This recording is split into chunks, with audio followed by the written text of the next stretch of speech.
Kehidupan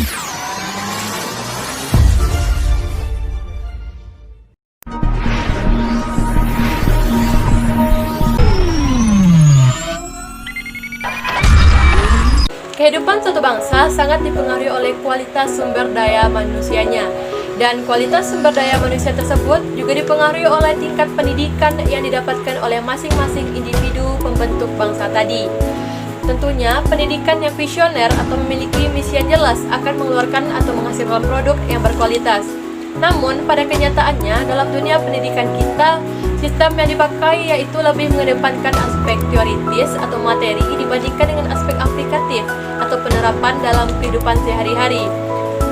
Nah, adapun sistem manajemen pendidikan yang seharusnya diberikan kepada peserta didik yaitu yang lebih mengedepankan aspek aplikatif atau sistem manajemen yang bisa menyelaraskan atau menyeimbangkan antara aspek teoritis dan juga aspek aplikatif tadi.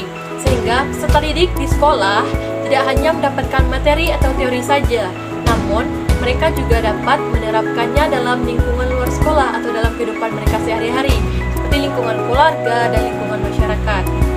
Oleh karenanya, dibutuhkan dukungan dan dorongan dari masing-masing orang tua, pendidik, dan juga kesadaran dari peserta didik sendiri akan pentingnya penerapan atau pengaplikasian materi atau teori tadi yang didapatkan di sekolah ke dalam kehidupan sehari-hari.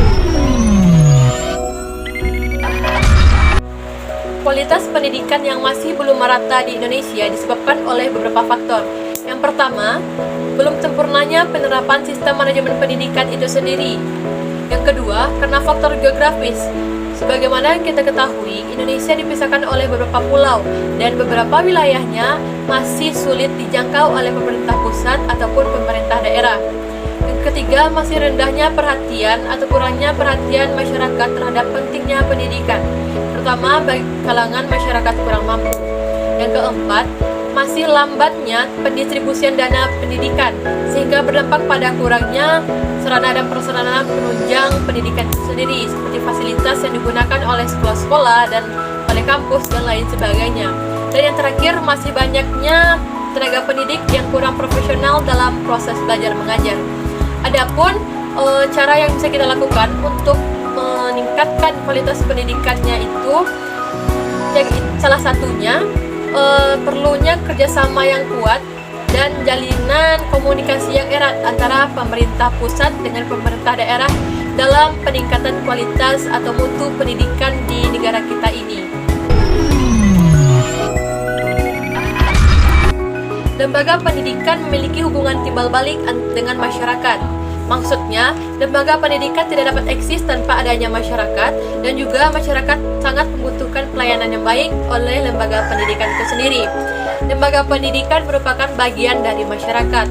Oleh karena itu, lembaga pendidikan tidak boleh mengisolasikan diri dan harus meleburkan diri secara menyeluruh kepada masyarakat, namun dengan tetap mempertahankan eksistensinya sebagai lembaga pendidikan yang memberikan perubahan dalam perkembangan dan pembangunan dalam masyarakat itu sendiri. Adapun cara yang dapat dilakukan untuk menjalin hubungan lembaga pendidikan dengan masyarakat tersebut adalah ikut melibatkan dan memberdayakan masyarakat itu dalam melalui pengembangan model-model partisipasi sesuai dengan tingkat kemajuan dari masyarakat tersebut. Sebelum itu, beberapa kriteria pemimpin yang perlu kita ketahui bersama. Yang pertama, punya manajemen yang baik untuk dirinya sendiri. Maksudnya dapat mengontrol dan disiplin dalam segala tindakan yang akan dia lakukan. Yang kedua, punya strategi dalam bertindak. Yang ketiga, mampu berkomunikasi dengan baik dan efektif, bertanggung jawab, serta memiliki visi dan misi yang jelas. Nah, di sini, seorang pemimpin boleh saja hanya mengandalkan kekuatan dalam kepemimpinannya. Tetapi, di samping itu ia harus mengingat bahwasannya visi dan misi juga lebih penting dalam menjalankan kepemimpinannya tadi. Pandemi bukanlah menjadi sebuah alasan atau hambatan dalam terlaksananya pendidikan. Justru dengan adanya pandemi ini, kita sebagai sivitas akademik dituntut agar lebih berusaha semaksimal mungkin dalam proses belajar mengajar.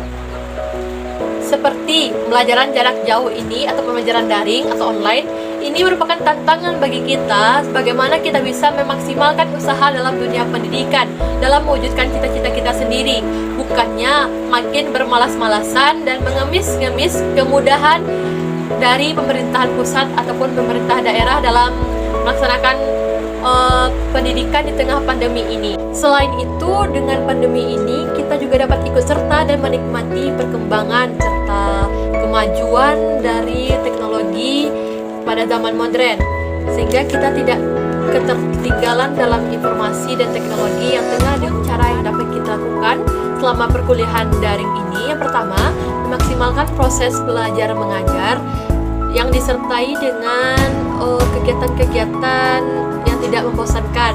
Misalnya, selama perkuliahan online yang kita lakukan itu adalah Zoom. Nah, selama Zoom itu, dosen ataupun guru hendaknya melakukan ice breaking atau menyelipkan ice breaking dalam perkuliahan, di sela-sela perkuliahan, sehingga para peserta didik tidak terasa kaku dalam perkuliahan tersebut. Dan yang selanjutnya, kita harus lebih pandai lagi memanajemen waktu ataupun memanajemen diri dalam menghadapi pandemi dan menyeimbangkannya dengan proses pendidikan kita yang dilakukan secara daring.